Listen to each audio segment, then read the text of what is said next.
স্বপ্ন সাধারণ মানুষ খেটে খাওয়া মানুষের হাতে যাতে দুটো পয়সা আসে তার ব্যবস্থা করা। আমার স্বপ্ন হচ্ছে এই কচিকাঁচা বাচ্চাগুলো যারা সরকারি স্কুলে যাওয়ার বেসরকারি স্কুলে যাওয়ার সামর্থ্য নাই, কিন্তু সরকারি শিক্ষা ব্যবস্থা ধ্বংস করে দিচ্ছে, সেটাকে ফিরিয়ে নিয়ে এসে গরিবের সন্তানগুলোকে আবার প্রাইমারি আপার প্রাইমারি স্কুলে পাঠিয়ে এই গরিবের সন্তানগুলো প্রতিষ্ঠিত হোক, সেই আমার স্বপ্ন। আমার স্বপ্ন অন্য কিছু বেশি নয়, ব্যক্তিগত স্বার্থ নয়। মানুষ কলকাতায় সকালে গিয়ে লাইন দিয়ে চিকিৎসা পরিষেবা নেবে, কলকাতার মতো পিজি হসপিটাল, কলকাতার মতো চিত্তরঞ্জন হসপিটাল, কলকাতার মতো আরজিকর হসপিটাল প্রতিটা জেলায় জেলায় গড়ে তুলবে, এটাই আমার স্বপ্ন। আমার পুলিশ মন্ত্রী হওয়ার স্বপ্ন নয়। আমার স্বপ্ন হচ্ছে সরকারি কর্মচারীরা তাদের হকে দিয়ে নিয়ে মাথা তুলে বাঁচুক। দিয়ে চাইতে গেলে ঘেউ ঘেউ করবে, ঘেউ ঘেউ করছেন কেন এই শব্দ না বলে তাদের প্রাপ্য দিয়ে তাকে বুঝিয়ে দেওয়া হোক। আমার স্বপ্ন হচ্ছে পশ্চিমবাংলায় যে সমস্ত শূন্য পদগুলো আছে সেইগুলো পূরণ করা হবে। গরিব বড় লোক দেখার দরকার নাই, মেধার ভিত্তিতে 10 লাখ 20 লাখ দেওয়ার দরকার নাই। মেধার ভিত্তিতে যাদের যোগ্যতা আছে তারাই চাকরি করবে। সেই দলিত হতে পারে, আদিবাসী হতে পারে, মুসলমান হতে পারে, সাঁওতাল হতে পারে, বিভিন্ন জাতির হতে পারে, উচ্চ বর্ণের হতে পারে, দেখার দরকার নাই। যার মেধা আছে সেই চাকরি করবে, সেখানে কোনো ধরনের টাকার কোনো অবৈধ লেনদেন দরকার নাই। মেধা থাকবে, 330 টাকার ফর্ম ফিল আপ করে 450 টাকার ফর্ম ফিল আপ করে সেটা হোক, সেটা আমার স্বপ্ন। আমার স্বপ্ন হচ্ছে রেশন তো চুরি হচ্ছে, আমার স্বপ্ন হচ্ছে আগামী দিনে নিত্য প্রয়োজনীয় যে জিনিসগুলোর মধ্যে যেগুলো আছে, এখন চাল ডাল দেওয়া হয়তো নাকি আর কি দেওয়া হয় কন্ট্রোল থেকে, কেরোসিন দেওয়া তো বন্ধ হয়ে গেছে, তাই তো নাকি? হ্যাঁ, তো যেগুলো হচ্ছে আমার ইচ্ছা আছে সবজি পর্যন্ত আমরা রেশনের মাধ্যমে গরিব মানুষের বাড়ি পৌঁছে দেব। আর পশ্চিম বাংলা থেকে ভিক্ষা ব্যান করব। ভিক্ষা করলে ফাইন হবে, বরঞ্চ তার জন্য ভিক্ষা না করতে তার সামান তার বাড়িতে পৌঁছে দেব। এটা আমার স্বপ্ন। তো এই স্বপ্ন নওশাদ সিদ্দিকী সাকসেস করতে পারবে একা? কোনোদিন সম্ভব নয়। মানে এরা অনেক আটকে রাখার পর ওরা কষ্টের চোটে বলে ফেলছে, কেন পাশে এসে দাঁড়িয়ে আছি যাতে কম বলে, বুঝতে পারছেন তো ব্যাপারটা? যে এটাই ওর টাইম নিয়ে নিচ্ছে ব্যাপারটা না, ওই যাতে কম বলে, কারণ এদেরকে ছেড়ে দিলে তো জানি আমি কি হবে, আমার থেকে ভালো এদেরকে জানবেন না। এদেরকে আটকে রাখার পরে যদি এই হয়, যদি এদেরকে ছেড়ে দিয়ে এরা কি করবে বুঝতে পারছেন তো? তাই আমাকে না করে দিয়ে ছেড়ে দিতে হয় সেটা মাথায় নিয়ে চলুক না আপনারা যারা ডিস্টার্ব করছেন। তো ব্যাপারটা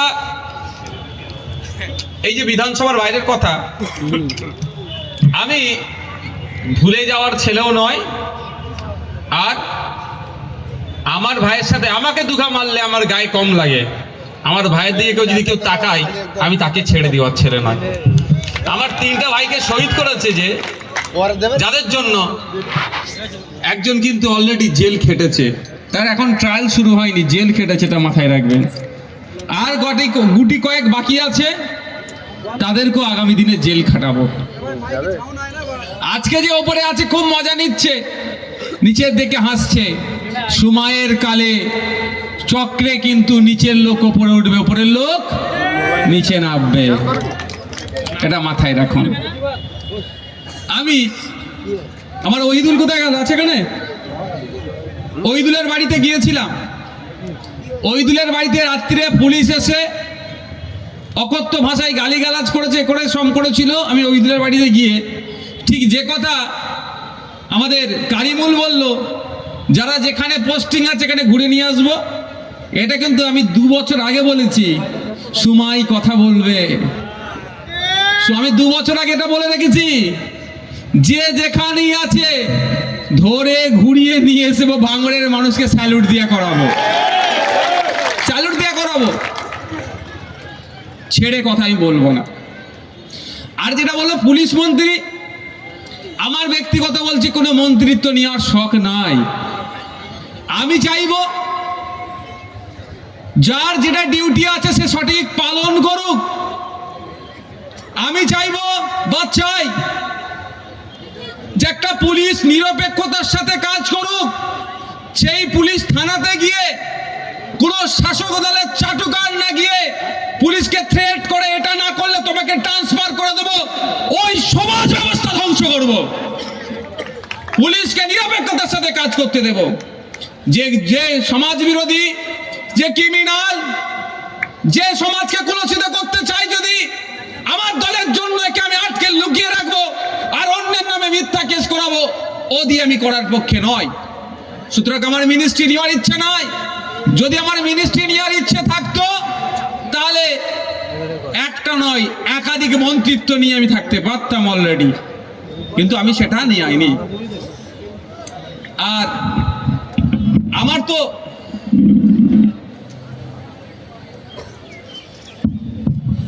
তো এই পুলিশের দিকে ঝোঁক নাই ভাই, আমার দুটো ঝোঁক বিশাল আছে। যদি কোনোদিন সুযোগ পাই, আমার কৃষক ভাইরা যারা আছেন, আপনাদের প্রচেষ্টায় পশ্চিম বাংলা শুধু নয়, দেশের অর্থনীতির চাকা ঘুরছে, আপনাদেরকে আমরা সর্বোচ্চ আসলে তুলে নিয়ে যাওয়ার সেই প্রকল্প, সেই পরিকল্পনা করার চেষ্টা করব। আমি আপনাদের জন্য, পুলিশ আমাকে মেরেছে, মিথ্যা কেস দিয়েছে, ওই তোলার সময় করেছে, আমাকে নয়, আমার ভাইদেরকে যারা করেছে তাদেরকে আইনের মাধ্যমে কমিশন বসে কাজ হবে। কিন্তু সাধারণের জন্য আজান নামাজ হচ্ছে, তো নামাজ হয়ে গেছে, তাহলে মাইক চালিয়ে দেবো বাইরের, জামাত হয়ে গেলে। আর কি আমার স্বপ্ন, কেন সুন্দরবনের মানুষ, কেন আপনার বাঁকুড়ার মানুষ, কেন ঝাড়গ্রামের মানুষ, কেন কোচবিহারের মানুষ, কেন দার্জিলিং এর মানুষ, কেন মালদার মানুষ, মুর্শিদাবাদের মানুষ, কাকদ্বীপের মানুষ, সাগরের মানুষ কলকাতায় সকালে গিয়ে লাইন দিয়ে চিকিৎসা পরিষেবা নেবে? কলকাতার মতো পিজি হসপিটাল, কলকাতার মতো চিত্তরঞ্জন হসপিটাল, কলকাতার মতো আরজিকর হসপিটাল প্রতিটা জেলায় জেলায় গড়ে তুলবে, এটাই আমার স্বপ্ন। আমার পুলিশ মন্ত্রী হওয়ার স্বপ্ন নয়, আমার স্বপ্ন সাধারণ মানুষ, খেটে খাওয়া মানুষের হাতে যাতে দুটো পয়সা আসে তার ব্যবস্থা করা। আমার স্বপ্ন হচ্ছে এই কচিকাঁচা বাচ্চাগুলো যারা সরকারি স্কুলে যাওয়ার, বেসরকারি স্কুলে যাওয়ার সামর্থ্য নাই, কিন্তু সরকারি শিক্ষা ব্যবস্থা ধ্বংস করে দিচ্ছে, সেটাকে ফিরিয়ে নিয়ে এসে গরিবের সন্তানগুলোকে আবার প্রাইমারি, আপার প্রাইমারি স্কুলে পাঠিয়ে এই গরিবের সন্তানগুলো প্রতিষ্ঠিত হোক, সেই আমার স্বপ্ন। আমার স্বপ্ন অন্য কিছু বেশি নয়, ব্যক্তিগত স্বার্থ নয়। আমার স্বপ্ন হচ্ছে সরকারি কর্মচারীরা তাদের হকের দিয়ে নিয়ে মাথা তুলে বাঁচুক। দিয়ে চাইতে গেলে ঘেউ ঘেউ করবে, ঘেউ ঘেউ করছেন কেন এই শব্দ না বলে তাদের প্রাপ্য দিয়ে তাকে বুঝিয়ে দেওয়া হোক।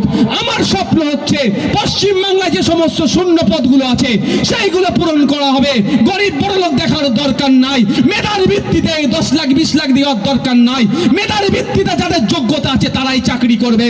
সেই দলিত হতে পারে, আদিবাসী হতে পারে, মুসলমান হতে পারে, সাঁওতাল হতে পারে, বিভিন্ন জাতির হতে পারে, উচ্চবর্ণের হতে পারে, দেখার দরকার নাই।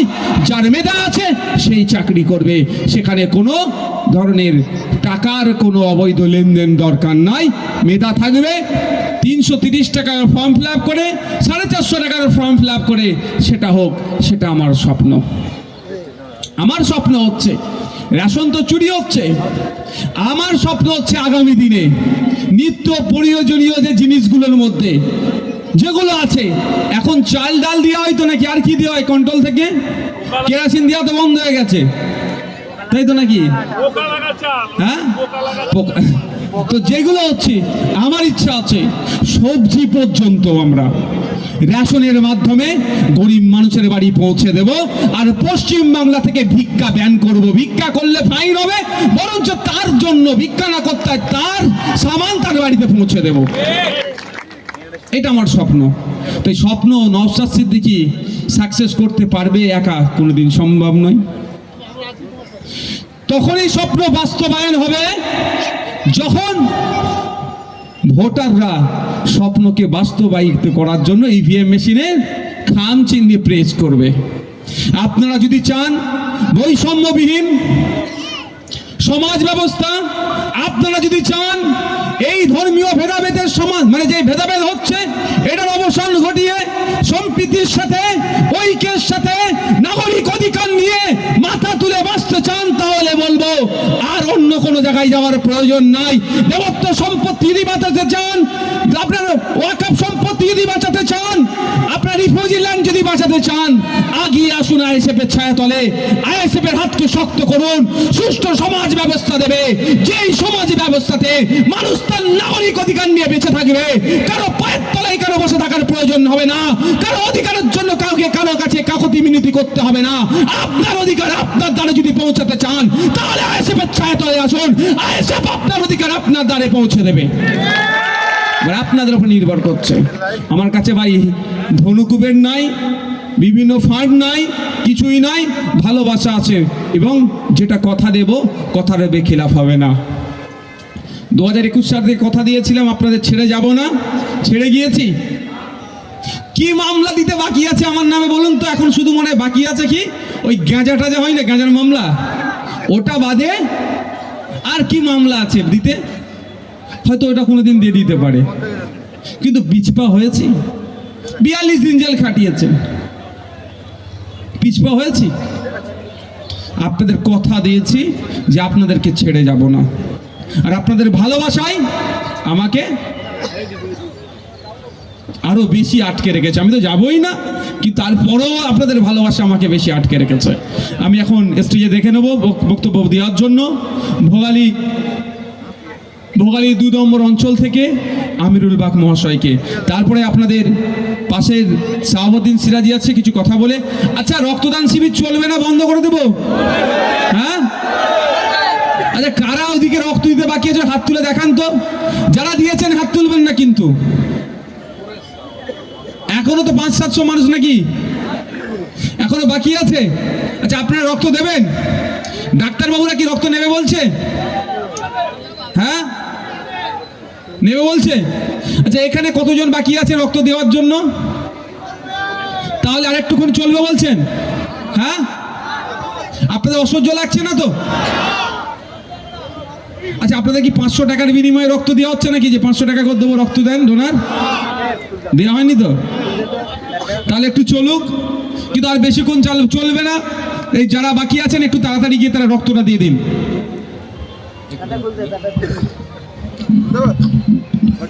ধন্যবাদ। আজকে সবার